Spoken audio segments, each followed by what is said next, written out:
자, 정지용의 5월 소식이라고 하는 현대시인데요. 정지용은 일본 유학을 했던 사람인데 이 유학 갔던 경도라는 곳에서 쓴 시라고 전해집니다. 그렇죠? 현대시고 자유시고 서정시고 서정시라는 게 뭐래 뜻이니? 정서를 표출한 시다. 정서라는 게 원래 감정을 펼쳐내다. 이게 정서예요 원래. 그렇지? 근데 스님이 생각도 펀드 있다 이렇게 생각하는 거죠. 이거를 이제 쓰십니다. 그렇지 않은 시는 서사시 있죠? 서사시는 인물이 등장하고 사건을 겪는 거 시인데 그럼 서사시라고 합니다. 모더니즘 시는 뭐니? 그러면 모더니즘이라고 하는 건 모던 근대 현대 그래서 이미지지 감각적 이미지를 자주 사용하는 거. 그렇죠? 그래서 가끔 외래어 같은 거 구사 많이 하는 이런 시들을 모더니즘 시라고 합니다. 편지를 보낸 사람에 대한 그리움이 주제가 되겠습니다. 한번 시를 보도록 하죠. 오동나무 꽃으로 불을 밝힌 이곳 첫 여름이 그립지 아니한가 이렇게 됐습니다. 오동나무 꽃으로 첫 여름 그랬으니까 이 여름이라는 건 계절감을 드러내는 시어죠.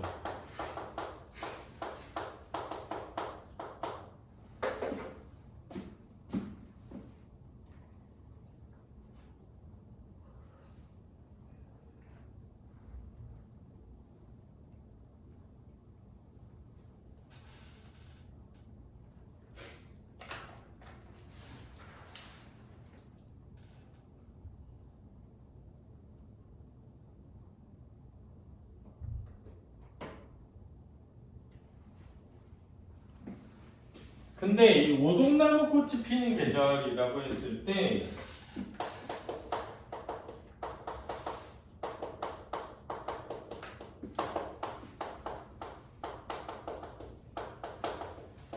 (4월에서 6월경에) 꽃이 핀다고 합니다.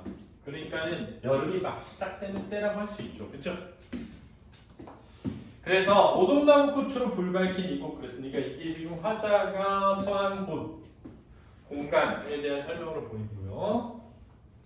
첫 여름 그립지 아니한가? 라고 했으니까 그립다라는 거겠죠. 그죠? 그래서 첫 여름이라고 하는 건 우리가 그 첫봄 할 때 이걸 맹춘이라고 하거든요. 늦봄이라는 말을 반대로 써요. 초여름, 요즘엔 첫여름이라고 쓰지 않고 초여름이라고 하죠. 그죠? 초여름. 어린 나그네의 꿈이 시시로 파랑새가 되어 오려이 되겠거든요. 어린 나그네의 꿈 그랬으니까 이제 화자의 처지를 드러내는 표현이라고 볼 수 있죠.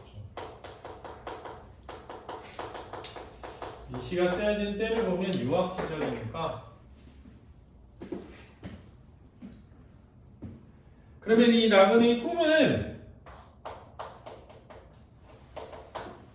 고향에 대한 그리움일 수 있죠. 파랑새가 되어 오려니 그랬는데 일반적으로 우리가 파랑새는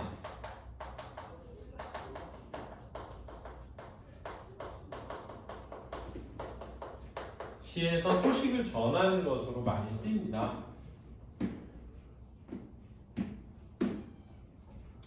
나무 밑에 가나 책상턱에 이마를 베일 때나 네가 남기고 간 기억만이 소곤소곤 거리는구나 그랬으니까 너 라고 하는 청자가 드러나고요. 기억이 소곤거린다 라고 했잖아요. 근데 일반적으로 이렇게 기억인 사람이 아니니까 기억 자체는 기억이 소곤거린다 그러면 무슨화된 표현이라고 할 수 있죠? 부인화된 표현이라고 할 수 있고 두 번째는 기억이라는 것은 추상적인 거고 추상적인 것을 소곤거린다 그러면 청각적 이미지로 표현한 거니까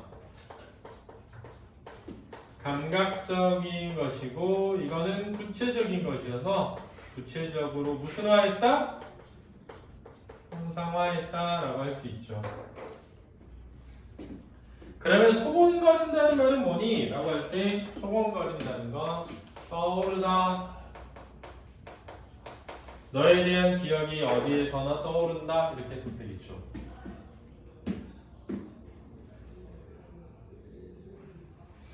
보동나무 꽃으로 불 밝힌 이곳 이 초여름이 그립구나. 어린 나그네의 꿈은 때때로 파랑새가 되어 나타나니 나무 밑에 가나 색상 턱에 이마를 갤 때나 너의 기억이 자꾸 떠오르는구나. 이렇게 이해되니? 모처럼 만에 날아온 소식에 반가운 마음이 울렁거려 그랬거든요. 이 소식은 편지가 되겠습니다. 가여운 글자마다 먼 황해 남실거리나니 그러네요. 글자마다 먼 황해가 남실거린다.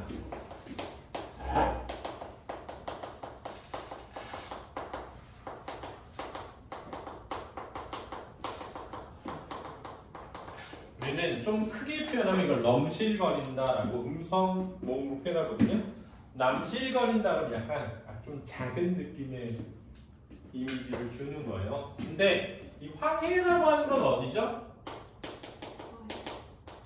서해 바다를 뜻한 거죠. 서해 바다. 이 서해 바다라고 하는 것은 결국은 어디를 위해? 고국 고향을 의미하는 것으로 보입니다. 글자마다 고향이 느껴져, 고국이 느껴져 이런 거겠죠.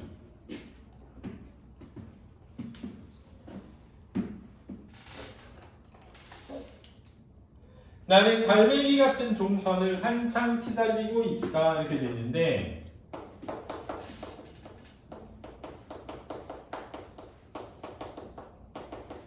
선은 배선자입니다. 배. 주선이면 큰 배, 종선은 거기에 딸린 배. 같으니까 무슨 법? 지급법. 한창 치달리고 있다. 어디로?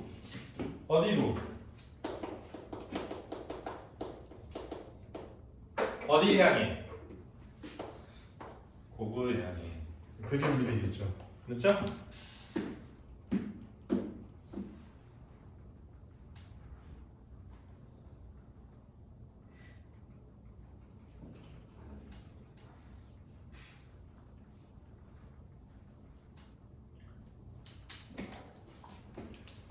쾌활한 5월의 넥타이가 내처 난데없는 순풍이 되어 그랬거든요. 그래서 왜 쾌활할까?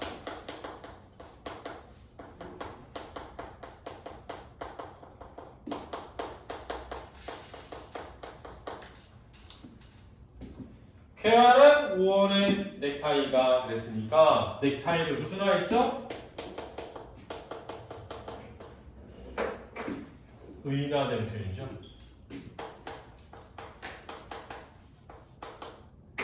어딜 향해 달리면 고향을 향해 달리고 있어. 자, 우리가 달릴 때 막 달려가는 어떤 사람을 묘사하려고 그래. 막 뛰어가려고 해. 이렇게, 그렇지? 뛰어가려고 하는 사람이 양복을 입었다고 가정해보자 이거야.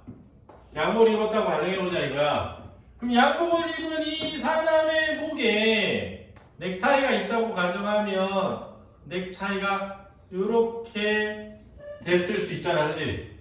뭐 하는 거야? 넥타이가 이렇게 뛰어가는 사람의 넥타이가 이렇게 휘날리는 모습? 그 휘날리는 모습을 뭐라고 표현했을 수 있다? 쾌활하다 이렇게 표현할 수 있지. 쾌활한 5월의 넥타이가 내처 난데없는 순풍이 되어 그랬거든요. 넥타이가 순풍은 뭐죠? 산부인과 이름인가요? 풍은 바람, 수는 순조로운. 그런데 여러분 있잖아요. 배가 그렇지? 뭘 달고 돛을 달았다고 해보죠. 그러면 그 배 위에 있는 이 돛이 약간 뭐 같이 생겼어? 넥타이. 그럼 이 돛이 뭘 받아야? 순풍을 받아야 어디로 가? 먼 서해 바다로 가죠. 이해되니? 하늘과 땅 닿은 푸른 물결 위의 돛은 푸른 색채여 선호시고요. 외딴 섬 로맨틱을 찾아갈까나 그랬네요. 로맨틱.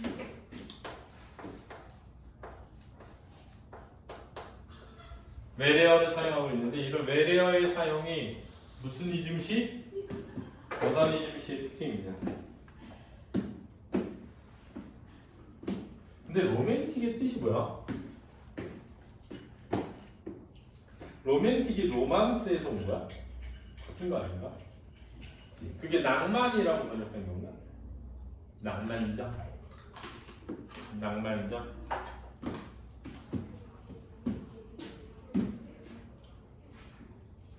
일본말과 아라비아 글씨를 가르치러 간 쬐끄만 이 페스탈로치야. 꾀꼬리 같은 선생님이야. 날마다 밤마다 섬들레가 근심스러운 풍랑에 씹히는가 하노니 은은히 밀려오는 듯 멀리 우는 오르간 소리. 청각적 이미지를 끝났네. 이러면 뭐가 형성되지? 여운의 형성.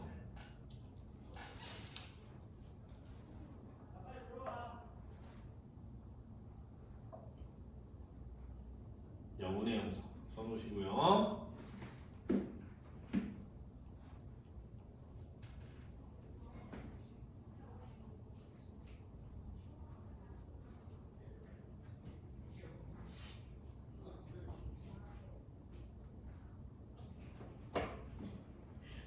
이 페스탈로치는 스위스의 유명한 교육학자입니다.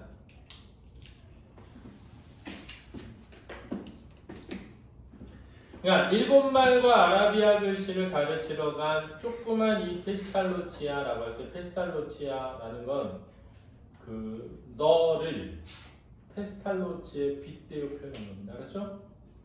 비유적 표현이에요. 꾀꼬리 같은 선생님이야. 꾀꼬리 같은 직유법이죠.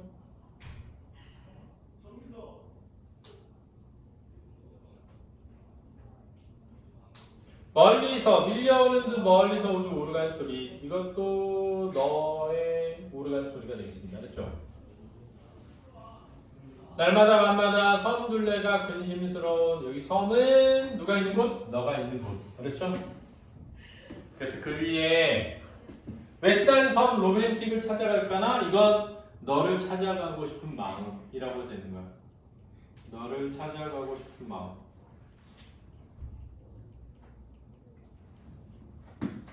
너를 찾아가고 싶은 마음.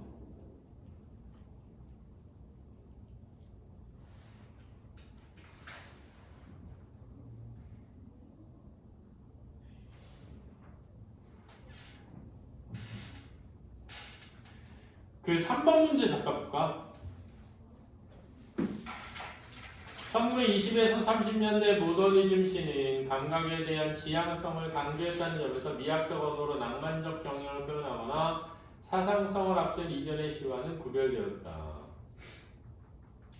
대표적인 시인은 정지용, 김광균으로 이들은 인간의 감각기관을 통해 느끼고 경험할 수 있는 감각적 이미지, 참신한 비유, 그림을 그리는 듯한 회화적인 이미지를 활용해 감정이나 풍경을 표현함으로써 자신의 개성을 드러냈다. 가는 강화도의 교원으로 발명이 난 너를 생각하며 느끼는 감정을 이미지나 이국적 시언으로 표현함으로써 정지용의 모더니즘적 경향을 드러내고 있다라고 했으니까 지금 이 섬은 무슨 도인 거야?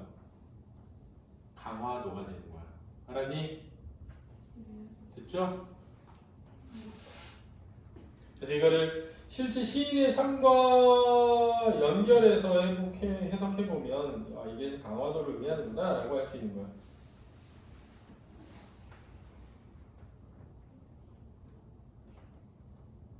됐습니까?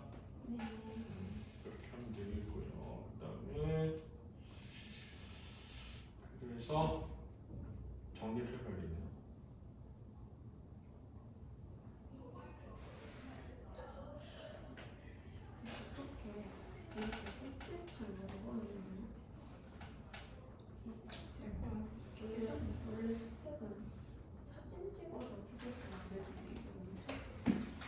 뭐? 네.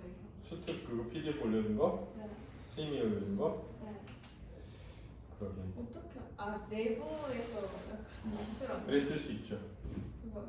유출된 걸 쓸 수 있죠. 말하지 마세요. 네. 자, 조용히 해주시고요.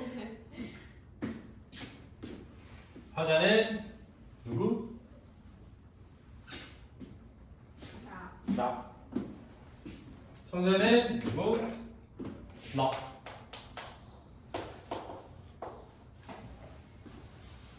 상황에 고동나무 꽃이 피는 5월 초여름에 너에게서 편지가 온 것이죠. 됐습니까?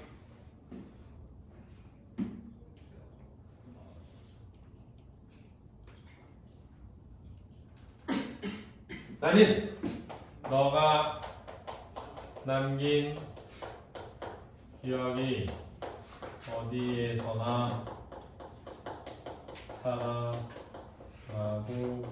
있었죠.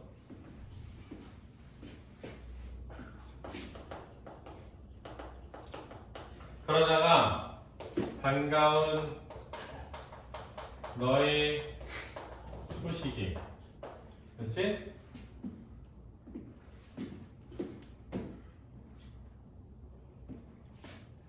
작은 배를 타고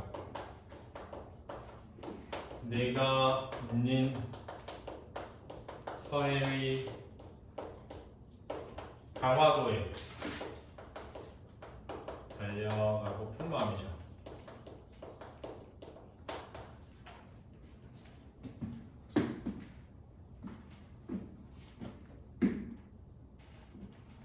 날마다 밤마다 그리워하는 마음, 이거를 이 시에서 뭐라고 표현한 거죠? 근심스러운 풍랑이 씹히는, 이렇게 돼 있죠.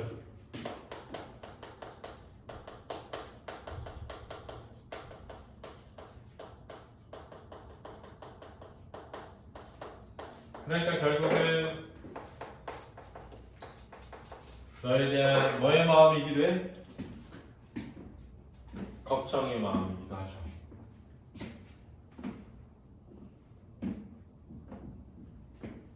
멀리서 우는 오르간 소리를 떠올려 보겠습니다.